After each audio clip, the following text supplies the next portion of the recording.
Hi guys! For today's video, One Piece lover ka ba? Sa lahat ng anime character, sino ang pinakapaborito mo? Si Luffy ba? O itong si Ace? Halika na nga lang at samahan niyo ako dito sa mundo ng One Piece na kung saan pwede kang kumain at pwede kang magkape. Saan nga ba ang lugar na ito? Guys, located lang ito dito sa M. Paulino Street, San Pablo City, Laguna. Nasa second floor lang to ng Robinsons Bank at katabi lang halos nitong BPI. So halika na guys at ating i-experience ang kakaibang tema ng kapihang ito. Pag-akyat mo pa nga lang dito, sasalubungin ka na ng mga poster nitong sikat na anime series na One Piece. At andito na nga tayo sa character na kapihan na kung tawagin ay Laugh Tale Cafe. Halika at inaantay na nga tayo ni Sabo na magkape dito. At bago nga ang lahat, mag-order na muna tayo at itry natin yung mga menu nila dito. Hindi lang ito basta kapihan kasi may mga rice meal din sila dito. Meron din silang mga burger, meron ding mga pasta.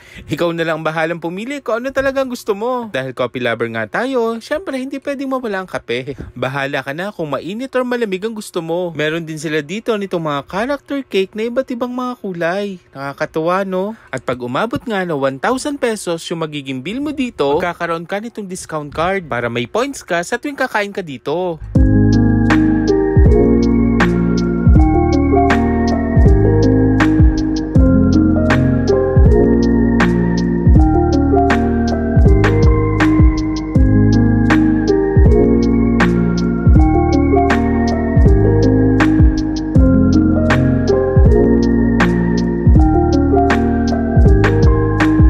Halika at kumain na muna tayo ha at talagang ako'y nagugutom na. I-try nyo din itong mango cheesecake nila dito ha na talagang napakasarap. At dahil nga sa kakaibang tema ng kapihan na ito, dito rin itong tambayan ng mga estudyante. At syempre lalong-lalo na mga bata. Din kasi sila dito ng mga props at costume na kung saan pwede mong isuot kapag magpapapicture ka. Kaya naman talagang maaaliw ka. Kitang-kita naman sa dalawang estudyante na to, di ba? Na talagang naka-full costume habang nagbibideo.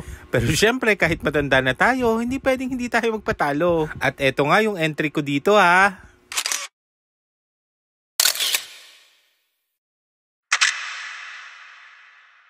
O siya, kung gusto nyo din na-experience sa kakaibang team ng kapihan na ito at makasama ang paborito nyong anime na si Luffy, itry nyo din na pumasyal dito ha. Sama nyo na ang inyong mga anak at mga pamangkin dahil sigurado ako na mag-enjoy din ng mga bata dito. Pero syempre, hindi lang mga bata, pati young at heart na katulad natin. So paano, hanggang susunod na lang ulit at maraming salamat. Bye-bye!